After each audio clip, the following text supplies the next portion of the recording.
क्या chilli, Norway, Britain की तरह भारत में भी जल्द लगने वाली है जंक फूड के विज्ञापनों पर रोक? जी हां, पूरे देश में इस बात की चर्चा आज इसलिए हो रही है क्योंकि देश की आर्थिक स्थिति का लेखा जोखा पेश करने वाली आर्थिक सर्वेक्षण की रिपोर्ट में पहली बार देश की सेहत की बात भी की गई है।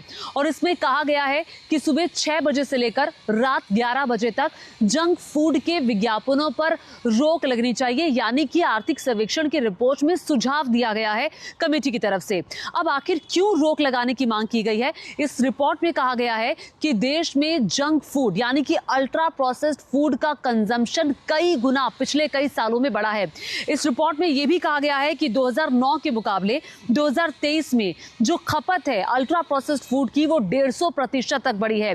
एक आंकड़ा प्रस्तुत किया गया है। इस आंकड़े के मुताबिक 2006 में भारत में जंक फूड की बिक्री 90 करोड़ डॉलर की थी, जो 2019 में बढ़ते बढ़ते 38 अरब डॉलर तक आ गई।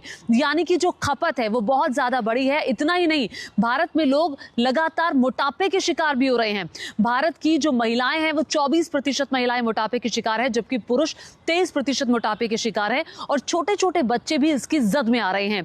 इस रिपोर्ट में साफ तौर पर कहा गया है कि अगर देश को स्वस्थ रखना है, देश की आर्थिक स्थिति के साथ साथ देश के स्वास्थ्य की चिंता करना भी बहुत इंपॉर्टेंट है अगर हमें आगे बढ़ना है।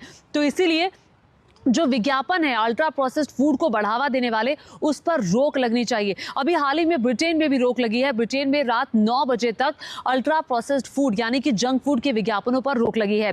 अब जो गेंद है वो केंद्र सरकार के पाले में है। देखना यह होगा कि केंद्र सरकार इस बाबत क्या फैसला लेती है।